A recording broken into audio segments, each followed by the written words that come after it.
साल 2025 का बिहार विधानसभा चुनाव जेडीयू, कम से कम जेडीयू, अगर पूरी एनडीए न कहे तो पूरी तरह से या बहुत हद तक गवर्नमेंट ऑफिशियल्स के सहारे लड़ना चाह रही है। वो कैसे लड़ना चाह रही है उसका पूरा हम एक्सप्लेनेशन देंगे। कैसे जेडीयू के पास इसके अलावा जो और भी तरीके होते हैं इलेक्शन लड़ने के और इलेक्शन जीतने के तरीके, जितने भी बचे हुए और भी होते हैं, वो कमजोर पड़ रहे हैं और धीरे धीरे लगातार कमजोर पड़ रहे हैं। और आपको याद भी होगा कि पिछले 2020 के चुनाव में ये हर जगह न्यूज छपा कि 10 से 15 सीट आखिरी मोमेंट पे गवर्नमेंट ऑफिशियल के साथ मिली भगत करके ये आरोप लगाया गया, आरजेडी से लेकर के सभी पार्टियों ने लगाया था कि 10 से 15 सीट को अफेक्ट किया गया, 5 से लेकर के 1500 2000 तक के वोट से अंतर से हराया गया महागठबंधन के उम्मीदवारों को और जिताया गया एनडीए के उम्मीदवारों को। लेकिन वो लास्ट मोमेंट पे वो अपनाया गया था। लेकिन अब इस साल नीतीश सरकार बहुत पहले से ही प्री पोल अलायंस हो चुका है गवर्नमेंट ऑफिशियल और नीतीश सरकार के बीच में। पिछले बार क्या हुआ था कि मिड पोल अलायंस हुआ था या पोस्ट पोल अलायंस जिसको कह सकते हैं, काउंटिंग से जस्ट पहले अलायंस हुआ था और उसमें 10 से 15 सीट अफेक्ट हुआ था। ये हम क्यों कह रहे हैं? ये इसलिए कह रहे हैं कि गवर्नमेंट, कोई भी सरकार, कोई भी पार्टी चुनाव लड़ती है तो उसको चुनाव लड़ने के कितने तरीके होते हैं।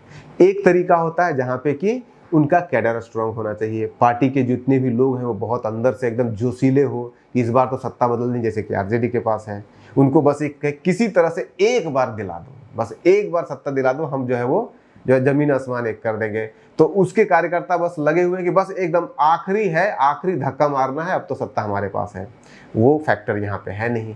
दूसरा फैक्टर, जो जेडीयू के कार्यकर्ता है उनके बीच में वो उत्साह इसलिए भी नहीं है क्योंकि नीतीश कुमार के बारे में कहा जा रहा है कि वो उनका स्वास्थ्य उतना अच्छा नहीं है जितना पहले हुआ करता था, तो वो एडमिनिस्ट्रेशन को सही से राज्य को चलाने में उतने सक्षम नहीं हो पा रहे हैं। और ये जेडीयू के अंदर के लोग भी अंदर जुबान में ये कहते हैं। तो कहाँ से वो एनर्जी आएगा जो नीतीश कुमार के नाम से या जेडीयू के नाम से जो कार्यकर्ता जुड़े हुए थे? तो ये भी फैक्टर जेडीयू के पास रहा नहीं, जो कि कार्यकर्ताओं का, नेताओं का अंदर जो जोश होता है वो फैक्टर है नहीं। दूसरा फैक्टर होता है पैसा। सबसे बड़ा दूसरा फैक्टर जो होता है पैसा, जेडीयू के पास भी स्थिति खराब है और इसी पैसे को इंतजाम करने के लिए कैसे गवर्नमेंट ऑफिशियल एक अल्टरनेटिव हो सकते हैं। पैसा कैसे खराब है उसका एग्जांपल सिर्फ इतना ले लीजिए कि 20 साल से सत्ता में रहने के बाद भी जब इलेक्टोरल बॉन्ड से पैसा तसीलने का बारी आया तो जेडीयू को मिला 20 साल में मात्र और मात्र 25 करोड़ रुपया इलेक्टोरल बॉन्ड से, 25 से मैक्सिमम 27 करोड़ रुपया मिला है।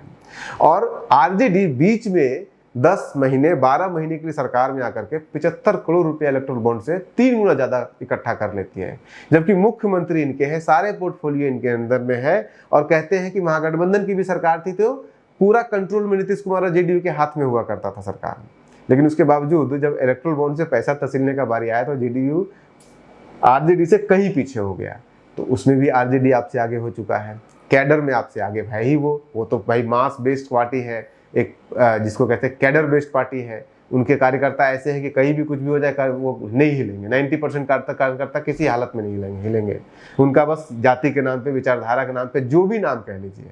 लेकिन नीतीश कुमार के कार्यकर्ता तो इनके काम से है, काम डाउन होगा कार्यकर्ता डाउन हो जाएंगे। ये भी फैक्टर रहा नहीं। तीसरा जो फैक्टर है अलायंस वाला फैक्टर होता है कि आपके अलायंस जो है वो स्ट्रांग होना चाहिए। हालांकि इसमें महागठबंधन भी अभी स्ट्रांग दिख नहीं रहा है अलायंस, लेकिन एनडीए भी तो स्ट्रांग नहीं दिख रहा है।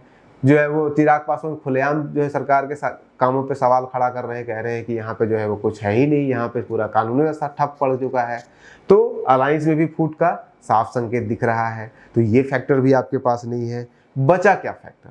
बचा सिंपल सा फैक्टर ये कि बूथ मैनेजमेंट आपके पास है नहीं, बिल्कुल नहीं है। और बीजेपी इसका सोशल मीडिया, कौन कहेगा कि सोशल मीडिया आज के डेट में आरजेडी से बेहतर है? कांग्रेस भी आज के डेट में सोशल मीडिया में बहुत स्ट्रॉन्ग जेडीयू से आगे लीड ले चुकी है बिहार के अंदर। उनका अगर आप अप्रोच देखिएगा, उनका अगर कंटेंट देखिएगा तो वहाँ पे भी आप धराशायी हो चुके हैं। अब एकमात्र जो बात बचा है जहाँ पे कि जेडीयू यहाँ पे काम कर सकती है,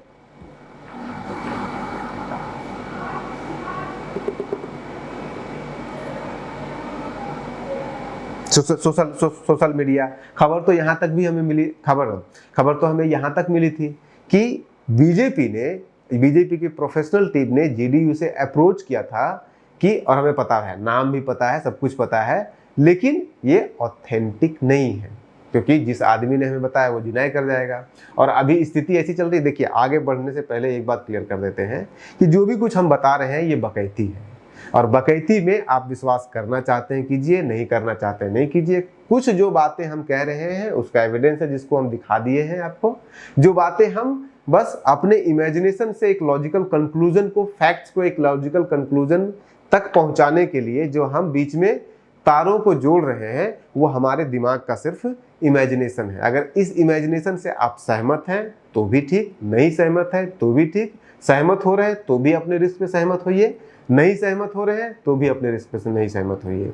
हम इसको फैक्ट नहीं कह रहे हैं, हम इसमें आरोप कुछ नहीं लगा रहे हैं, हम सिर्फ और सिर्फ एक बकैती कर रहे हैं। जैसे लोग चाय पे बकैती करते हैं, गली में बकैती करते हैं, हम भी बकैती कर रहे हैं। अच्छा लग रहा है सुनिए, नहीं अच्छा लग रहा है नहीं सुनिए। लेकिन इस वीडियो जो हमारा बकैती सेगमेंट है, इसकी हम ऑथेंटिसिटी की जांच नहीं करते हैं। हम बस अपने बकैती को ज़्यादा ऑथेंटिकेट, बेहतर, लॉजिकल दिखाने के लिए कुछ हम एविडेंस का भी सहारा लेते हैं, लेकिन है ये बकैती है। और अभी जो दौर चल रहा है पत्रकारों के ऊपर, सरकार जो है वो सरकार के ऑफिशियल जो है केस कर रहे हैं, FIR कर रहे हैं, साइबर क्राइम में जा रहे हैं, ऐसे में तो हम डरेंगे भाई, हम तो नहीं कोई रिस्क लेंगे जिससे कि ये हमारे ऊपर भी, हालांकि नोटिस हमें भी आ चुका है, लेकिन हम नहीं चाहेंगे कि और नोटिस आए और हम परेशान हो जाए उसी में, तो वो अलग फैक्टर है। अब नेक्स्ट बस यहाँ पे आकर के आ जाइए जो मैं कह रहा था, जहाँ से मैंने ये बात शुरू किया था कि हमें ये इनपुट है कि शुरुआती दौर में, आज से लगभग 2 महीना पहले, जो प्रोफेशनल टीम बीजेपी के लिए काम कर रही है, आप पता करेंगे तो आपको पता चल जाएगा कौन प्रोफेशनल टीम काम कर रही है, उसके कौन संचालक हैं, सब कुछ पता चल जाएगा। वो प्रोफेशनल टीम शुरू में जेडीयू को अप्रोच की थी, जेडीयू के नेताओं को अप्रोच की थी कि आप अलग से अपना कोई सोशल मीडिया का सिस्टम खड़ा करने से बेहतर है, दोनों एक साथ चुनाव लड़ रहे हैं तो एक साथ ही हम लोग ये सारा पूरा सोशल मीडिया मैनेज करते हैं, कंटेंट एक साथ बनाएंगे और फिर अपने अपने पेज पे डालेंगे, जिसके ऊपर जेडीयू एग्री नहीं हुए। और जेडीयू पिछले 2 सालों से लगातार प्रयास कर रही है कि उनका सोशल मीडिया टीम स्ट्रांग हो। कितना स्ट्रांग हुआ है वो आप अपने जाकर के देख ही सकते हैं, सोशल मीडिया टीम पे कोई रिसर्च कितना है वो सब कुछ है। आप अभी तक हमने 2-3 वीडियो उनके ऊपर बनाए, उनके रिसर्च के ऊपर, और उनका धुआं उड़ा दिया है। मतलब कहीं से भी पता नहीं कहाँ, कहीं चैट जीपीटी से कहाँ से उठा करके कुछ भी आकर के बोल देते हैं, वो अलग बात है, उस पर हम नहीं जाएंगे। लेकिन ये प्रयास किया गया था कि दोनों एक साथ आए, और ये प्रयास सिर्फ प्रोफेशनल टीम के से नहीं दिखा है, ये प्रयास तो आपको नेताओं के लेवल पे भी दिखेगा। बीजेपी के लोग आकर के कर्पूरी सभागार जो कि जेडीयू के ऑफिस के अंदर है, जेडीयू के ऑफिस में आकर के बीजेपी के लोग प्रेस कॉन्फ्रेंस कर रहे हैं, बीजेपी के ऑफिस में जाकर के जेडीयू के लोग प्रेस कॉन्फ्रेंस कर रहे हैं, और एक कलेक्टिव एफर्ट दिखाने का उन्होंने प्रयास किया था शुरुआत, आज से 2 महीना पहले। तो वो नेता के स्तर पे भी हुआ था, प्रोफेशनल टीम के स्तर पे हुआ था, लेकिन वो सक्सेसफुल नहीं हुआ। हालांकि पिछले कुछ दिनों से जेडीयू का आईटी टीम, आप अगर साल भर पहले 2020 का चुनाव उठा लीजिए या 2020 के बाद का दौर उठा लीजिए और आज का दौर उठा लीजिए, आज उनकी जो टीम है सोशल मीडिया टीम, वो कहीं ज़्यादा स्ट्रांग हुई, इसमें कोई डाउट नहीं है। लेकिन अभी भी आरजेडी का टक्कर नहीं कर सकते हैं, आप लोजपा का टक्कर नहीं कर सकते हैं। आज की डेट में तो जेडीयू की सोशल मीडिया टीम कांग्रेस का भी टक्कर नहीं कर सकती है। तो ये स्थिति है, तो ये भी इनके पास फैक्टर नहीं बचा है। अब एकमात्र फैक्टर बचा है कि पैसा कहाँ से आएगा, फिर मैनेजमेंट कैसे होगा, बूथ मैनेजमेंट कैसे होगा, ब्लॉक मैनेजमेंट कैसे होगा, कार्यकर्ता मैनेजमेंट कैसे होगा, ये सब कुछ कैसे होगा। और अगर कुछ आखिरी मोमेंट पे कुछ 9, 3, 6, 9 जो करना होता है, जो कार्यकर्ता करते हैं, चाहे गोली चलाएं, चाहे फिर जैसे भी करें, हल्ला गुल्ला करके, वो सब कौन करेगा। तो वो सब करने का एक ही ऑप्शन बचा है, गवर्नमेंट ऑफिशियल। पिछले बार जब 2020 का चुनाव हुआ था तब आपको पता था कि कैसे लास्ट मोमेंट पे बहुत सारी खबरें, लगातार हर जगह ये खबर चली थी कि आखिरी मिनट पे, और आरजेडी ने आरोप भी खुलेआम लगाया था कि 10 से 15 सीट जो है वो अफेक्ट किया गया है गवर्नमेंट ऑफिशियल की मदद से लेकर के। हम जहां जीत रहे थे, यानी आरजेडी महागठबंधन के लोग जहां जीत रहे थे, उसको जानबूझ करके हरा दिया गया है। तो जब पोल होने के बाद काउंटिंग के दिन गवर्नमेंट ऑफिशियल को एक्टिव करके या उनको अपने फेवर में करके 10 से 15 सीटों को अफेक्ट किया जा सकता है, तो प्री पोल जब अभी इलेक्शन हुआ भी नहीं है, वोटिंग भी नहीं हुआ है, घोषणा भी नहीं हुआ है, और अभी से अगर गवर्नमेंट ऑफिशियल का सरकार के साथ कोई अलायंस इस तरह का बन गया है, तो फिर रिजल्ट में तो कुछ ना कुछ अफेक्ट पड़ेगा ही। और वो क्यों पड़ा है, और इस आधार पे हम ये कह रहे हैं कि बिहार में इस न्यूज की शुरुआत, और इस आधार पे हम ये कह रहे हैं, साफ साफ कह रहे हैं कि अगले आने वाले दौर में, अगले आने वाले समय में, यानी कि, और ये हम ये साफ साफ कह रहे हैं, हम ये साफ साफ कह रहे हैं कि सरकार अगले 3 से 4 महीने तक, यानी कि इलेक्शन खत्म होने तक, सरकारी जितने भी मुलाजिम हैं, जितने भी बड़े बड़े ऑफिसर हैं, उनके ऊपर चाहे जितने आरोप लग जाए, जितना भी घोटाला, जितना भी कुछ खुल जाए, सरकार के जो गवर्नमेंट ऑफिशियल है, जो मुख्य गवर्नमेंट ऑफिशियल है, उनके खिलाफ कोई कार्रवाई नहीं होगी। वो इसलिए नहीं कार्रवाई होगी क्योंकि सरकार इन गवर्नमेंट ऑफिशियल्स के सहारे संभवतः चुनाव लड़ना चाहती है। और उसके पीछे कारण ये है कि आप अगर देखिए, अभी तक तो कोई कार्रवाई नहीं हुई है। अभी देखिए जो मामला डीके बॉस का मामला आया, डीके टैक्स चला रही है आरजेडी, वो अलग चला रही है। उसके बावजूद साथ साथ ये भी आया कि दीपक कुमार का जो पत्नी है, उनको महिला आयोग का सदस्य बना दिया गया, वो भी हल्ला मचा। प्रत्यय अमृत की पत्नी जो रचना अमृत है, उनको पाटलिपुत्र यूनिवर्सिटी में प्रिंसिपल बना दिया गया, जबकि बाईपास किया गया, 1 साल पहले की घटना है ये, उनको बाईपास किया गया। जो सीनियर वहाँ पे टीचर्स थे, उनको बाईपास करके एक जूनियर को वहाँ पे प्रिंसिपल बना दिया गया। वहाँ पे फिर हल्ला मचा, हल्ला इस तरह का मचा कि पूरा का पूरा राजपूत गैंग एक हो गया, और उसके बाद उनको पद से हटाया भी गया। हालांकि 1 साल पहले मार्च 2024 में हाईकोर्ट भी वो गई कि उनको जो प्रमोशन मिला है वो कम प्रमोशन मिला है, और कोर्ट में जाकर के वो प्रमोशन लेने के लिए चली गई थी, ताकि अगर वो प्रमोशन मिल जाता, 3 प्रमोशन एक साथ मांग रही थी वो, तो 3 प्रमोशन अगर मिल जाता या तो फिर वो क्लेम कर सकती थी कि नहीं, मैं भी जो हूँ सीनियर हूँ। तो वो मामला हुआ। फिर अभी कुछ दिन पहले हुआ कि एएन कॉलेज का फिर से जो है वो पाटलिपुत्र यूनिवर्सिटी का सारे प्रिंसिपल का फाइनल हो रहा था, तो उसमें खबर यहाँ तक चल गई कि बाकी का तो पता नहीं है पूरे बिहार में, लेकिन एक का पता है कि रत्ना प्रत्यय अमृत जो है वो उनको फाइनल हो चुका है पाटलिपुत्र यूनिवर्सिटी में प्रिंसिपल को लेकर के। फिर उसके बाद खबर चली, फिर उसके बाद कुछ लोग हाई कोर्ट गए, फिर पिटीशन वापस हुआ, फिर राज्यपाल का इंटरवेंशन हुआ, और फाइनली डिसीजन ये हुआ कि नहीं, ऐसे नहीं होगा, लॉटरी निकलेगी। अभी लॉटरी निकली नहीं है, किसका कहाँ पे होता है नहीं होता है, लेकिन कहीं ना कहीं का तो ये बनेगी प्रिंसिपल। तो वो भी एक मामला आपको दिख रहा है जिसके ऊपर कोई हल्ला नहीं, कोई सरकार का एक्शन नहीं होगा। तीसरा सिद्धार्थ जो है एसीएस है, उनकी पत्नी के बारे में भी कहा जाता है कि एक व्यक्ति, एक आईएएस अधिकारी इतने लंबे समय तक सचिव कैसे रह सकती है उस पर फिशरीज डिपार्टमेंट का, तो वो भी आरोप लग रहा है। और भी छोटे लेवल पे तो बहुत सारे लोग तो कह रहे हैं यहाँ पे जो पूरा का पूरा है वो पूरा सिस्टम चला रहे हैं गवर्नमेंट ऑफिशियल, उनको कोई कुछ नहीं कह सकता है, पूरा जो है वो बाबू राज चल रहा है, ऐसा कहा जा रहा है, इस तरह का आरोप लगाया जा रहा है।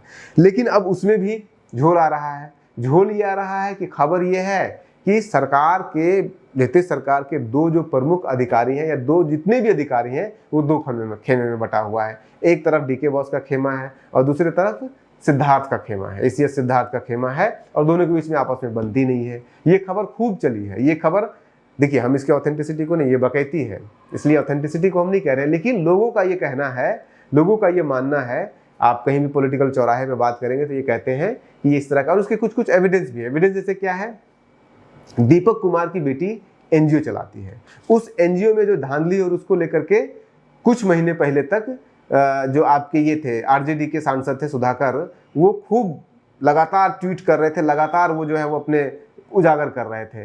कहा जाता है कि उनको सीएम ने खुद एक्टिव होकर के उनको बुलाया और डीके बॉस के साथ जो भी कुछ है आपस में मेलजोल करवाया और मामले को रफा दफा करवाया। अभी भी स्थिति वही है कि डीके बॉस जो है वो एक कैंप लिए हुए हैं, सिद्धार्थ इन दोनों के बीच में आपस में बनती नहीं, और दोनों नीतीश कुमार के चाहते हैं। तो ये भी खबरें चल रही है। अब जब सारे अधिकारी आपस में डोकरा रहे हैं, लड़ रहे हैं, झगड़ रहे हैं, उसके बावजूद उनके खिलाफ कोई एक्शन नहीं लिया जा सकता है, तो नेता लोग फिर क्यों पीछे रहे? आप देख लीजिए, पूरा दामाद आयोग से लेकर के जितना भी कुछ कंट्रोवर्सी चला, अशोक चौधरी तो खुद बन गए प्रिंसिपल, अब खुद वो प्रोफेसर बन गए। उधर संजय झा जी जो है अपनी बेटी को लगा दिए, सेट कर लिए। उधर जो है अशोक चौधरी जी जो है वो अपने लोगों को सेट कर रहे हैं, कोई दामाद को सेट कर रहा है कोई, और पूरा आरजेडी ने पूरा कैंपेन किया है। इसमें हम नहीं ऑथेंटिसिटी कर रहे हैं किसी फैक्ट को, हम सिर्फ ये कह रहे हैं कि आरजेडी ने सारा आरोप लगाया है। इसकी क्या ऑथेंटिसिटी है, नहीं ऑथेंटिसिटी है, ये सरकार जवाब दे, जांच बिठाए, क्या करना है वो सरकार जाने।